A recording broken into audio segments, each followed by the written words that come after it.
আসসালামু আলাইকুম। কেমন আছেন সবাই? এটা আমার দ্বিতীয় ভ্লগ।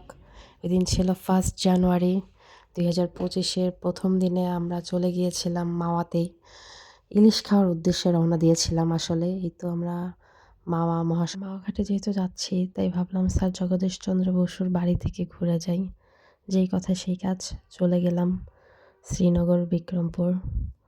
যেয়ে স্যার জগদীশচন্দ্রর বাসা ঘুরে দেখলাম। আর এটা অসম্ভব সুন্দর। একদম প্রকৃতির মাঝখানে খুব সাবলীলভাবে সুন্দরভাবে সাজানো গোছানো একটা জায়গা। একদম সুন্দরবন ফিল পাচ্ছিলাম কোনো জায়গায়। যেদিকেই তাকাই শুধু সবুজের সমারোহ, পুষ্কণি, সুন্দর।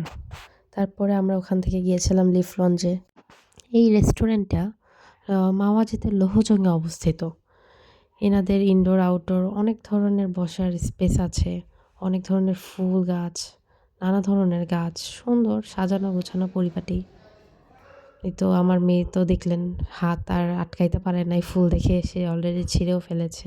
বাচ্চাদের যা হয় আর কি, ফুল গাছ দেখলে ফুল দেখলে তাদের মাথা ঠিক থাকে না, কতক্ষণে ছিঁড়বে, কতক্ষণে সেটা নিয়ে খেলাধুলা করবে।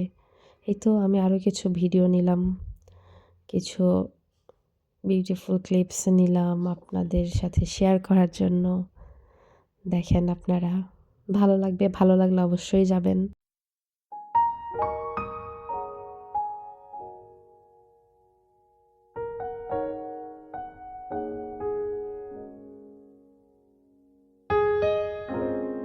এর মধ্যে আমরা আমাদের খাবার অর্ডার দিয়েছিলাম, চাউমিন অ্যান্ড অন্থন। মজা ছিল খাবারটা, পরিমাণও বেশ ভালো ছিল আর অনেক ফ্রেশ ছিল। আমরা এটা এতটাও কল্পনা করি নাই যে আমরা এতটা ফ্রেশ খাবার পাবো। ইয়ানা এই তো খাচ্ছে কুটুকুটু করে একা একা নিজের মতো করে যতটুকু পারে। এই তো তারপরে আমরা বালাসুর বাজার চলে গেলাম, যেটা ভাগ্যকুলে। ওখানকার বিখ্যাত ঘোল খেতে। আপনারা সবাই নিশ্চয় জানেন বিক্রমপুরের বিখ্যাত মিষ্টি ঘোল। তা আমি কিছু স্ন্যাপ নিলাম মিষ্টির। আসলে ঘোলের পিকচার তোলা হয় নাই, স্ন্যাপও নেওয়া হয় নাই, শুধু মিষ্টিরই নিয়েছি। তারপর আমরা আস্তে আস্তে এই তো সূর্যাস্তর সময় মাওয়া চলে যাচ্ছিলাম। মাওয়া যেয়ে আমরা আগে পদ্মার ঘাটে চলে গিয়েছিলাম। এত সুন্দর সূর্যাস্ত হলো দেখলাম।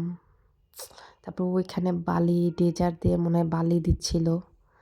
আমি আসলে ঠিক জানি না বালি কী করতেছিল। এই তো ইয়ানা খেলতেছে বাবলস, অ্যাজ ইউজুয়াল বাচ্চাদের যা হয়। আমরা এই তো ছোটোখাটো একটা ইলিশ নিলাম, সেটা কাটাকুটি চলছে, রান্না চলছে সরিষার তেলে। মচমচা করে ইলিশ মাছ ভাজা, ইলিশের লেজা ভর্তা খেলাম। এনারা ভর্তা করতে এতটাই পারদর্শী যে ওনাদের কাটা বাছতে মনে হয় 2 সেকেন্ডও লাগলো না। এই কাটা আমি বাছতে গেলে অনেক, কমপক্ষে 1 ঘন্টা টাইম লাগতো। এই তো আমার মেয়ে খাওয়ার মধ্যে একা একাই স্ন্যাপ নিল। তারপর আমরা পদ্মা সেতুর নিচ দিয়ে কুয়াশার মধ্য দিয়ে ঢাকার উদ্দেশ্যে রওনা দিলাম। এই তো আমরা ঢাকা মাওয়া মহাসড়কে অনেক কুয়াশা ছিল। তারপরে আমরা চলে আসলাম। আমাদের ব্লগ এখানেই শেষ। সবাই ভালো থাকবেন, লাইক কমেন্ট অ্যান্ড শেয়ার করবেন।